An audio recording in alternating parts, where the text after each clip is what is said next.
Hi ನಮಸ್ತೆ. ಇವತ್ತಿನ blog ಬೆಳಿಗ್ಗೆ ಸ್ಟಾರ್ಟ್ ಮಾಡ್ತಾಯಿದ್ದೀನಿ. ಬೆಳಿಗ್ಗೆನೇ ಎದ್ದು ನೀರು ಕಾಯಿಸ್ಕೊಂಡು ಒಂದು ಲೋಟ ನೀರು ಕುಡಿದ್ಬಿಟ್ಟು ಮಕ್ಕಳಿಗೆಲ್ಲ ಹಾಲು ಕಾಯಿಸ್ಕೊಟ್ಟು ನಾನು ಟೀ ಮಾಡಿಕೊಳ್ಳೋಣ ಅಂದ್ಬಿಟ್ಟು ಮಾಡಿಕೊತಾ ಇದ್ದೆ. ಇನ್ನು ನೆನ್ನೆ ಇಡ್ಲಿ ಮಾಡಿದ್ದೆ, ಅದನ್ನೇ ಸಂಪ್ಳಿಗೆ ಸ್ವಲ್ಪ ಎತ್ತಿಟ್ಟಿದ್ದೆ, ಜಾಸ್ತಿನೇ ಆಡಿಸ್ಕೊಂಡಿರ್ತೀನಿ.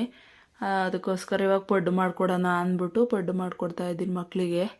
ನಾನು ವಿಡಿಯೋ ಯಾರೆಲ್ಲ ನೋಡ್ತಾ ಇದ್ದೀರಾ ಸಬ್ಸ್ಕ್ರೈಬ್ ಮಾಡ್ದೇ ಸಬ್ಸ್ಕ್ರೈಬ್ ಮಾಡ್ಕೊಳ್ಳಿ, ಸಪೋರ್ಟ್ ಮಾಡಿ. ಇದೇ ಥರ ವಿಡಿಯೋ ನೋಡಿ.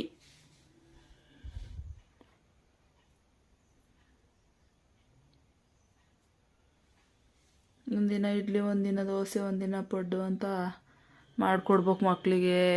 ಒಂದೇ ಥರ ತಿಂಡಿ ಮಾಡಿಕೊಟ್ರೆ ಅವ್ರಿಗೂ ಬೇಜಾರಾಗುತ್ತೆ ಅಂದ್ಬಿಟ್ಟು ಪಡ್ಡು ಮಾಡಿಕೊಡ್ತಾಯಿದ್ದೆ. ಕ್ಯಾರೆಟ್ ಸ್ವಲ್ಪ ಎಲ್ಲ ತುರಿದಿಟ್ಕೊಂಡು ಇನ್ನು ಸಾಂಬಾರು ಮಾಡ್ಕೊತಾ ಇದ್ದೆ ಮಧ್ಯಾಹ್ನಕ್ಕೆ ಅಂದ್ಬಿಟ್ಟು. ತರಕಾರಿ ಸಾಂಬಾರು, ತಡ್ನಿಕಾಳು, ಹೀರೆಕಾಯಿ ಎಲ್ಲ ಹಾಕಿ ತರಕಾರಿ ಸಾಂಬಾರು ಮಾಡ್ಕೊಂಡೆ.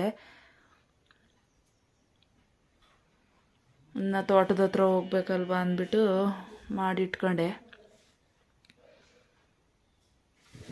ಅಕ್ಕಿ ಬೇರೆ ಖಾಲಿ ಆಗಿದೆ, ಇನ್ನು ಅಕ್ಕಿ ಹೊಂದಿಸ್ಕೊಳ್ಳೋಣ ಅಂದ್ಬಿಟ್ಟು ಅಕ್ಕಿ ಸೋಸ್ಕೊತಾ ಇದ್ದೆ ಒಂದು ಸ್ವಲ್ಪ.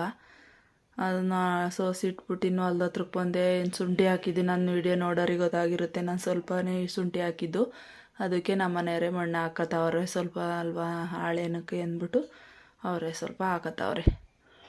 ಈ ಥರ ಐತಿ ನೋಡಿ. ಹಕ್ಕತ್ತೇನು ಹೊಡ್ತ ತಗೊಂಡಿಲ್ಲ.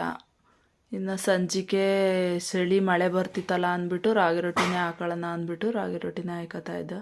ಇಲ್ಲಿ ಹಾಗೆ ಯಾರ್ಯಾರಿಗೆ ಇಷ್ಟ ಆಗಿರುತ್ತೆ ಸಬ್ಸ್ಕ್ರೈಬ್ ಮಾಡೋದು ಮರಿಬೇಡಿ, ಲೈಕ್ ಮಾಡಿ, ಶೇರ್ ಮಾಡಿ.